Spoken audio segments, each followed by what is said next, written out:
পৃথিবীর জমিনে আমাদের ভিতরে এই হালাত এসে দাঁড়িয়েছে। এই জমিনে যখন 1613 খ্রিস্টাব্দে বাদশাহ জাহাঙ্গীর সময় ইস্ট ইন্ডিয়া বলে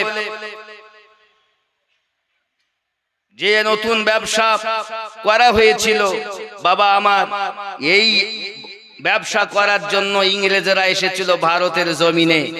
আস্তে আস্তে আস্তে আস্তে করে এই ভারতের মানুষের সমস্ত ধন সম্পদ লুটতারাজ করে নেওয়ার জন্য অগাধ চেষ্টা করেছে। হে যুবকেরা আমার, ওই সময় এই ভারতের মাটিতে কেউ তাদের প্রতিবাদ করেনি। যিনি সর্বপ্রথম আওয়াজ তুলেছিল সে হিন্দু ছিল না, সে ছিল মুসলমান। ফতোয়া দিয়েছিল যিনি সর্বপ্রথম, তিনি একজন মুসলমান। আমাদেরই ঘরের সন্তান। যুবক, শাহ মাওলানা ওলিউল্লাহ মুহাদ্দিস দেহলভী রহমাতুল্লাহ আলাইহি, হযরত মাওলানা আব্দুল আজিজ মুহাদ্দিস দেহলভী রহমাতুল্লাহ আলাইহি,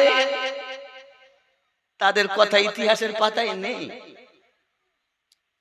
এই ভারতের জমিনে ইংরেজরা দেখে কোন মতে ঢোকা যাবে না।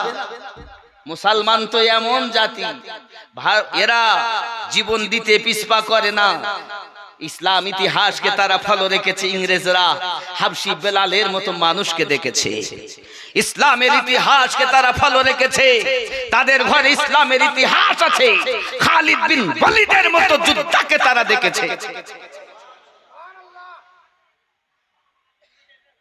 আপনার ঘরে ইসলাম ভারতের ইতিহাস পড়ছেন, ভুলে ভরা ইতিহাস। আপনার উচিত ছিল ইসলামের ইতিহাসটাও একটু দেখি। খালিদ বিন ওয়ালিদ রাদিয়াল্লাহু তাআলা আনহু, যার উপাধি ছিল সাইফুল্লাহ, আল্লাহ তলোয়ার যাকে বলা হয়, আপনি জানেন না? আমি বলবো তার বিষয়। হে যুবক, খালিদ বিন ওয়ালিদ রাদিয়াল্লাহু তাআলা আনহু কেমন বীর ছিলেন। তার আগে চলুন, ইংরেজরা ভারতে প্রবেশ করবে, চিন্তা করছে কিভাবে আমি আসবো। আমরা তো ঢুকতে পারি না, কারণ তৎকালীন যুগে এই ভারতবর্ষে যাকে বাঘ বলা হতো, বীর পুরুষ বলা হতো, টাইগার বলা হতো, মহীশূরের আল্লাহ ওয়ালা, আল্লাহর একজন মেহবুবা বান্দির ঘরের সন্তান, যাকে বলা হয় টিপু সুলতান। জোরে বলুন সুবহানাল্লাহ। আপনি জানেন না, আমি আমিনউদ্দিন, আপনাদের এই যখনই কথা হলো যে আমাকে ভারত স্বাধীনে মুসলিমদের অবদানের কথা বলতে হবে, আমি অসুস্থ হালাতে গাড়ি ভাড়া করে টিপু সুলতানের মাজার জিয়ারত করে এসেছি আপনাদেরই জন্য। যেখানে তো আমি বলবো, তাহলে আমি তো কিছুই দেখিনি। যে সর্বপ্রথম সংগ্রামই করেছে ইংরেজদের, ইংরেজ যাকে ভয় করত, সে কেমন মানুষ ছিল আমার জানা দরকার আছে। তাই গিয়েছিলাম, কি করেছি, কি দেখেছি আমি বলবো ইনশাআল্লাহ। একটু দরুদ পড়েন, আল্লাহুম্মা।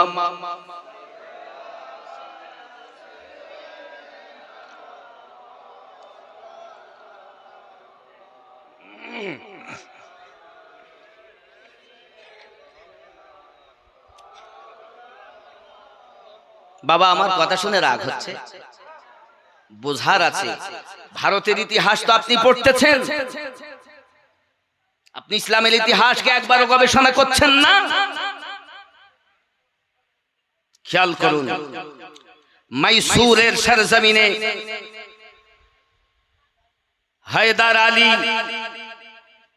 পিতা টিপু সুলতান যাকে বলা হয়, যাকে বলা হয় ফাতে আলী, যার উপাধি, জোরে বলুন সুবহানাল্লাহ, এর আসল নাম হলো টিপু সুলতান।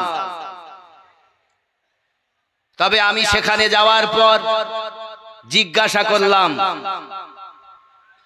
যে কি হবে, কতটা মাজার আছে, কতটা, সব দেখলাম পাকা করা, উপরে ভিতরে ভিতরে 3টে মাজার এবং চাদর চাপানো।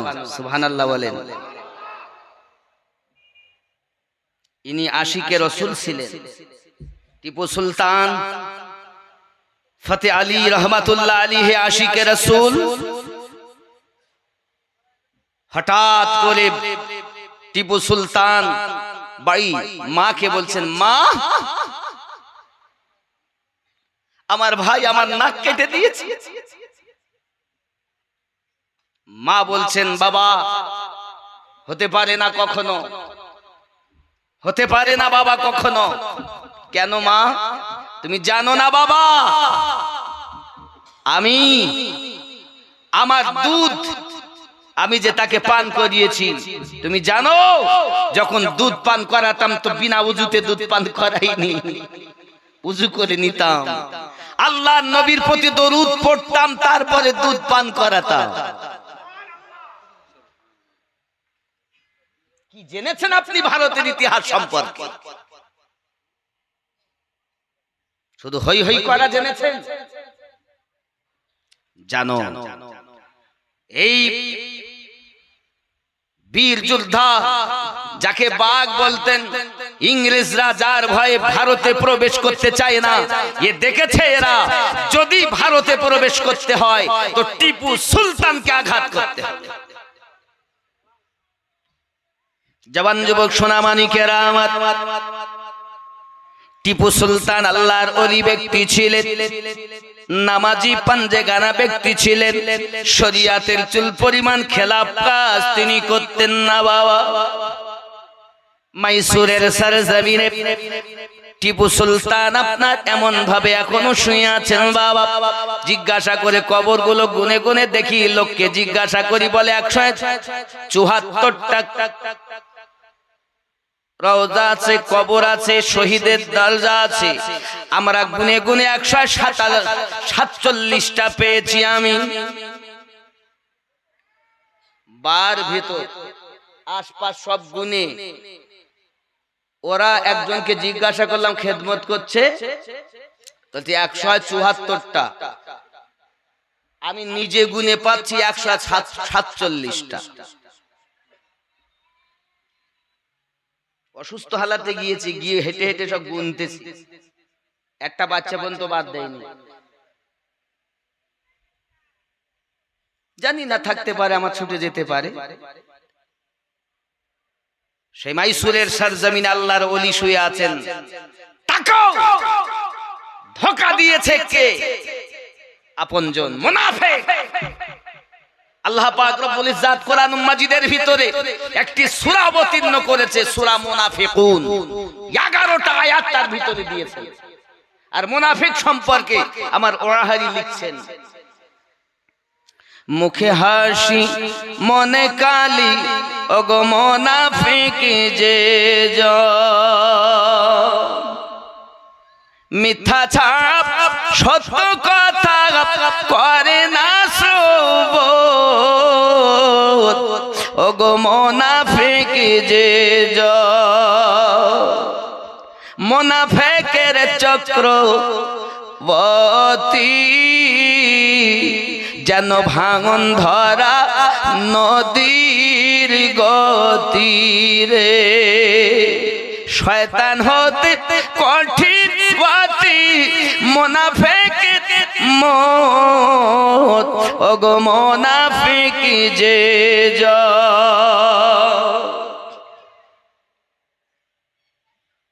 মুনাফিক পিছে গীবত করে যত, ওগো সামনে এলে কাঁদে তত রে। আছে না, আছে না? মেম্বার সাহেব আসুন আসুন, বসুন, চা খান, কি খাবেন বলুন। আমাদের মেম্বারের মতো মেম্বার হয় না, জানো না? ওই তোমার পিছনে বাঁশ দেয়। খুব ভালো মনে করছে না? পিছে গীবত করে যত, ওগো সামনে এলে কাঁদে তত রে। উপদেশ দেয় শত শত, নিজে করে না পালো মুনাফিক যে জন। মুখে হাসি মনে কালি, ওগো মুনাফিক যে জন। এই মুর্শিদাবাদের জমিনে নবাব সিরাজউদ্দৌলা মীর জাফর আজ যদি ঘরে শত্রু না হতো তাহলে বহু আগে ইংরেজরা ভারত ছেড়ে পালাতে বাধ্য হতো। এই মুর্শিদাবাদের সারজামি মীর জাফর কম ক্ষতি করেনি, মুনাফিক। হে যুবকেরা আমার, টিপু সুলতানের সঙ্গেও মুনাফিক লেগে তাকেও শহীদ করা হয়েছে নির্মম। যুবক আমার, ইংরেজরা চেয়েছিল যেমন করি হোক টিপু সুলতানকে আমাদের শহীদ করতেই হবে, লোক লাগিয়ে দিয়েছে। আব্বা আমার প্রাইজ টাকাও লোভে, অর্থের লোভে টিপু সুলতানকে ষড়যন্ত্র করে আঘাত করে শহীদ করে দেওয়া হয়েছে। ইন্না লিল্লাহি ওয়া ইন্না ইলাইহি রাজিউন। আল্লাহর ওলি ছিলেন, শরিয়াত পাবন্দি, শরিয়াতের খেলাফ চুল পরিমাণ কাজ তিনি করেননি। তিনি আহলে পাকের দিওয়ানা ছিলেন। জোরে বলুন সুবহান। আজ মুসলমান পদদলিত, লাঞ্ছিত, অপমানিত কেন? আজ আমাদের সমাজে এত অধঃপতন কেন? আব্বা আমার, আমাদের মধ্যে নেই শিক্ষা, আমাদের মধ্যে শিক্ষা নেই। যেই ছেলে বাচ্চা একটু বড় হয়েছে, স্কুলে যাবে না, সঙ্গ খারাপ, যা রাজমিস্ত্রি করতে চলে, কিছু হোক আর নাই বা হোক কিছু টাকা ইনকাম করে দিচ্ছে, বাড়ি এসে তালার ওপরে তালা, যত পারিস চালা, প্রতিযোগিতা চলছে ঘর বানানো।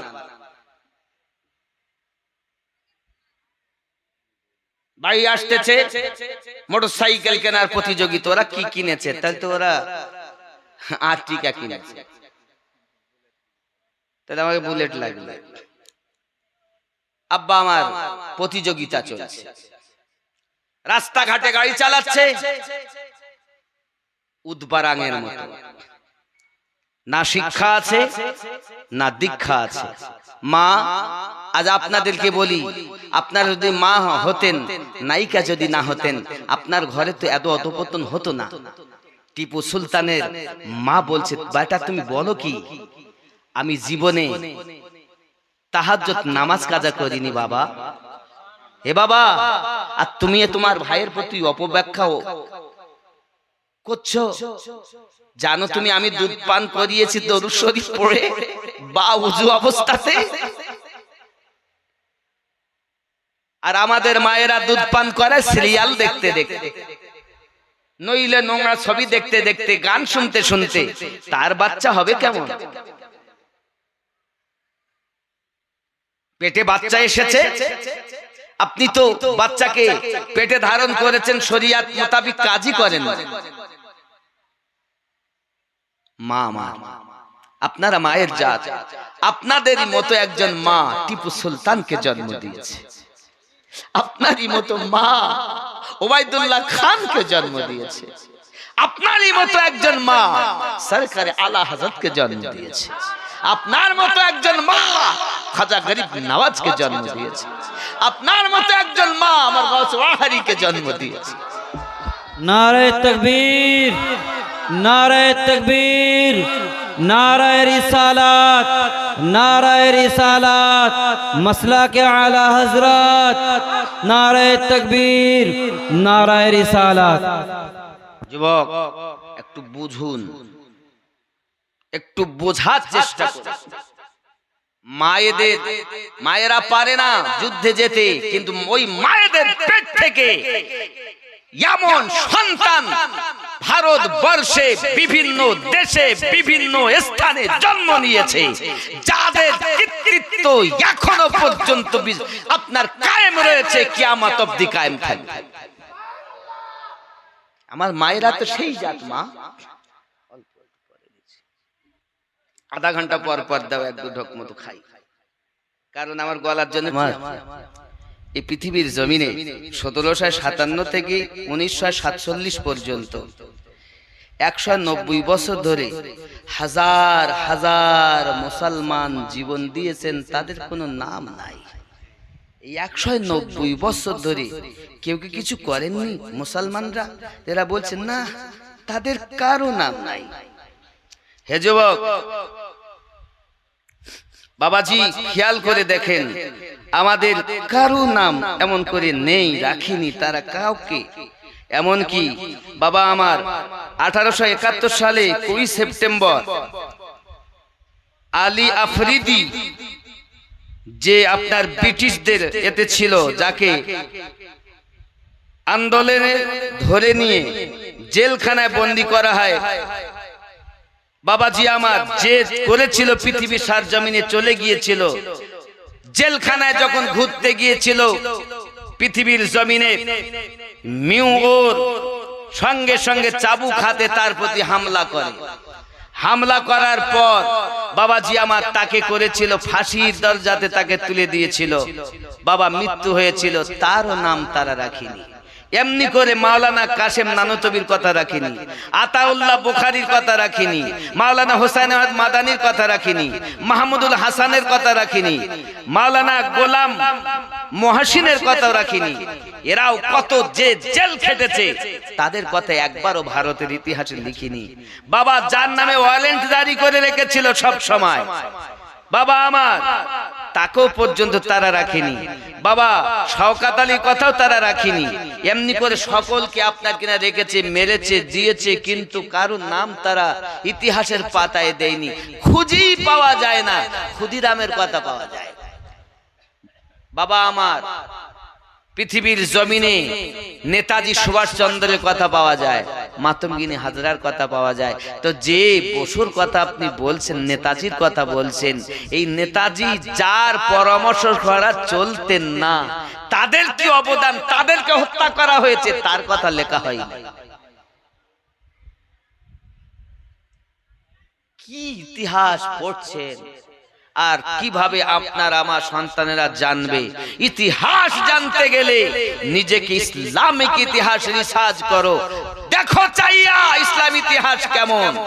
খালিদ বিন ওয়ালিদ রাদিয়াল্লাহু তাআলা ছিলেন বীর পুরুষ, নবী সাহাবী, যাকে আল্লাহ সাইফুল্লাহ বলা হতো। ইসলাম ইতিহাসের মধ্যে আল্লাহ পাকের নবী একটা যুদ্ধের বর্ণনা দেন, যার যুদ্ধটার নাম ছিল মুতার যুদ্ধ। এক যুদ্ধতে 3টি সেনাপতি নিযুক্ত করেন। মায়েরা মন স্থির করে ঘটনাটা এবার শুনুন। আমি যুদ্ধের ঘটনা বলবো, যে যুদ্ধেতে লাস্ট যাইয়া হযরতে খালিদ বিন ওয়ালিদ রাদিয়াল্লাহু তাআলা তলোয়ার ধরেছিলেন। সেই যুদ্ধেতে যাইয়া এক এক করে 9খানা তলোয়ার ভেঙেছিলেন। যে হযরতে খালিদ বিন ওয়ালিদ রাদিয়াল্লাহু তাআলা তলোয়ারে খালি মানুষের চর্বিতে এরা মোটা হয়েছিল। আপনি জানেন না, ইতিহাস দেখেন ইসলাম। যুদ্ধটার নাম কি বললাম? মুতার যুদ্ধ। বাপজি আমার সোনা মানিকেরা, পৃথিবীর সরজমিনে আমার নবী পাক সাল্লাল্লাহু আলাইহি সাল্লাম বলেন, প্রথম যুদ্ধের ময়দানে সেনাপতি হবে আমার পালিত পুত্র যায়েদ বিন হারিস। 2 নাম্বার আমার সেনাপতি নিযুক্ত হবে আপনার কিনা আমার নবী পাক সাল্লাল্লাহু আলাইহি ওয়াসাল্লাম। এক এক করে 3 জনের নাম ঘোষণা দিলেন। 3 জনকে খুব সংক্ষিপ্ত করে আমি আগে নিয়ে যাচ্ছি। যাও, সবাইকে বললেন, হুজুর যাও তোমরা বাড়িতে বিদায় নিয়ে এসো। এখন যায়েদ বিন হারিস বলেন, হুজুর আমার আব্বা বলতে আপনি, মা বলতে মা পাশেই, তা আমার আর যাওয়ার দরকার নাই। উনি যখন বলছেন আব্বা আমার, আব্দুল্লাহ বিন রাওয়া রাসূলে পাকের সেনাপতি বাড়িতে যাচ্ছে। বাড়ির দরজার কাছে গিয়েছেন। বাবা সোনা মানিকেরা আমার, পৃথিবীর সরজমিনে আব্দুল্লাহ ইবনে রাওয়া আব্বাজি আমার দরজার কাছে গিয়েছে, বিবি বিবাহ করা বিবির পর্যন্ত আপনার সাহাবী রাসূল চেহারা দেখেননি। নবী পাকের ডাকে সাড়া দিয়েছিলেন, দরজার সম্মুখে গিয়ে আওয়াজ দিতেছি, সালাম দিলেন, দরজার ভিতর থেকে আওয়াজ আসতেছি, বিবি বলছেন একবার আমার সম্মুখে আসুন।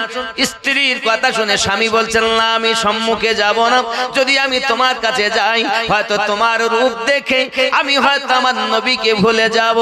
এই কলিজায় নবী নবী নবী, আমি যেহেতু বিবাহ করেছি সম্মুখে তোমার আমি যাব না।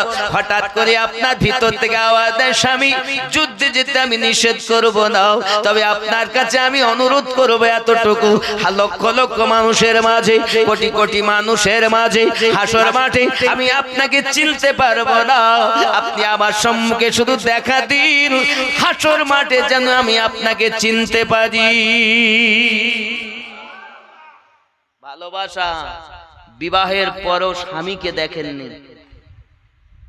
স্বামী স্ত্রীকে দেখেননি, রাসূলের ভালোবাসা।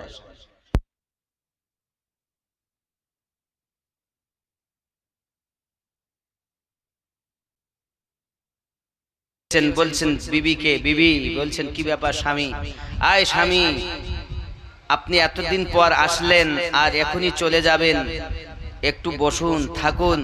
না বিবি, আমার নবী ঘোষণা দিয়েছেন আমি 2 নাম্বার সেনাপতি, কিন্তু আমি শহীদ হব।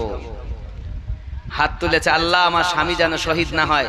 বিবির পিঠে এমন করে আঘাত করে বলছেন, বিবি বলো না, এখনো যুদ্ধ ঘটেনি, আমার নবী গায়েবের খবর দিচ্ছেন, প্রথম সেনাপতি যায়েদ বিন হারিস, 2 নাম্বার হায় হায় জাফর বিন আবু তালিব, 3 নাম্বার আব্দুল্লাহ ইবনে রাওয়াহ। এরা যখন শহীদ হয়ে যাবে, মুসলিম তোমরা যাকে চাইবে সেনাপতি নিযুক্ত করে নেবে। 3 জনাই শহীদ হয়েছিলেন। তখন 3 নাম্বার যখন শহীদ, কি ব্যাপার কি হলো, হ্যাঁ বাবা ও জেনারেটর দিচ্ছেন, বক্সের আওয়াজ গেল যেন, একটা কেটে কম হয়ে গেল একটু। আব্বা আমি আপনাদের বলি, ইনি কি করেছেন কি বলেছেন দেখেন,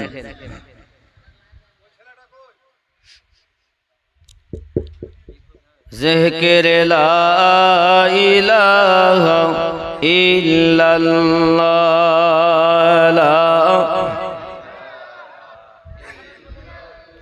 লা ইলাহা ইল্লাল্লাহ।